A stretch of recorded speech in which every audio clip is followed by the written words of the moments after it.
তো নমস্কার। আজকে আমি এসেছি দক্ষিণ 24 পরগনা রায়দিঘিতে। রায়দিঘি ঠিক বলবো না, রায়দিঘি থেকে একটু আগে। তো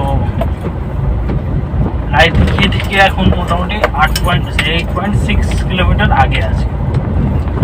তো এখানে এসেছিলাম একজনের বাড়িতে। তো এখান থেকে আমি গুগলে সার্চ করে দেখলাম যে জটায়ুর মন্দির বলে একটা মন্দির আছে। তো দুপুরে লাঞ্চ ফাঞ্চ করে আমি যেতে একা এখন 2-3 ঘন্টা বসে থাকতে হবে, আমি চিন্তা ভাবনা করলাম কি এই জটায়ুর মন্দিরটা ঘুরে আসি। কি মন্দির আছে না মন্দির আছে দেখিনি অতটা সার্চ ফার্চ করে, কিন্তু জটায়ুর মন্দির একটা আছে, কিন্তু বহু বছর পুরনো, মানে 100 বছরের উপরে হবে মন্দির। এখন সেই পথেই যাচ্ছি, দেখি রায়দিঘি থেকে বললো যে কিছু কিলোমিটার। তো রাস্তা তো এই দিকের খুবই খারাপ, মানে এই রোডটা আর কি। রায়দিঘি থেকে আমি এসছি ডায়মন্ড হয়ে, ঠিক আছে, কুলপি হয়ে। দেখি কি ব্যাপারটা হয়। রাস্তা যাই হোক যাবো, আজকে জটায়ুর মন্দির যাবো। আমি এর আগেও এসেছি জটায়ুর মন্দির দেখবো বলে, দেখা হয়নি। চলো মন্দিরে গিয়ে দেখা হচ্ছে। এই হচ্ছে রায়দিঘি বিচ। আমি একটুখানি সোজা চলে গেছিলাম বাজারের দিকে, মানে বাস স্ট্যান্ডের দিকে আর কি, ঠিক আছে। আর ওর ম্যাপ ফলো করিনি। তো এই হচ্ছে রায়দিঘি বিচ। বাহ, সুন্দর তো। দিকটা খুব একটা আসা হয়নি, একবার এসছিলাম, বাট এরকম কিছু পাইনি। খুবই সুন্দর ব্যাপার।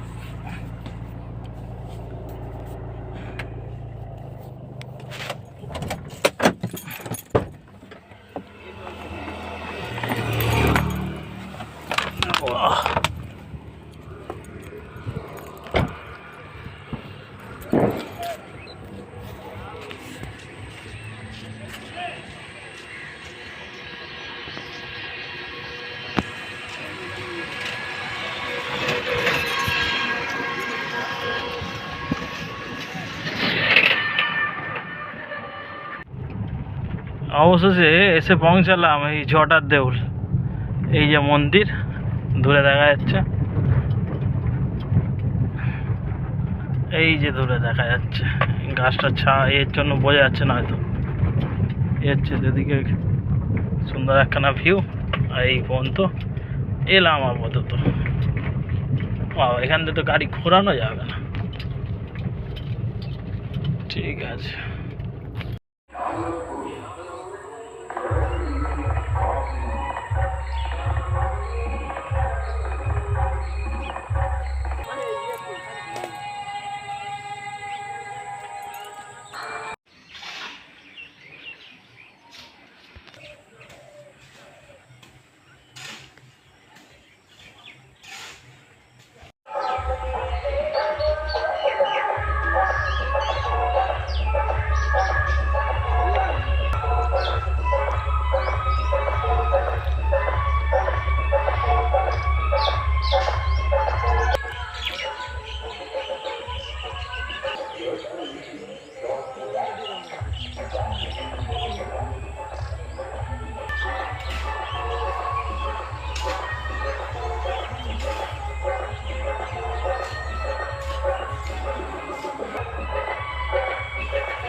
চলো, কেউ বলছে 300 বছর পুরনো এই মন্দিরটা, আবার কেউ বলছে যে 100 বছর পুরনো মন্দির। আর ভালোই বেশ, মন্দিরটা অনেকটাই পুরনো, এবার 300 বছর 400 বছর পুরনো। আর এরকম বলছে, কিন্তু ওখানে 1900 কত সাল লেখা আছে, ওটা হিসাব করতে হবে, হিসাব করলেই পাওয়া যাবে। তো রাস্তাটা প্রচুর জঘন্য,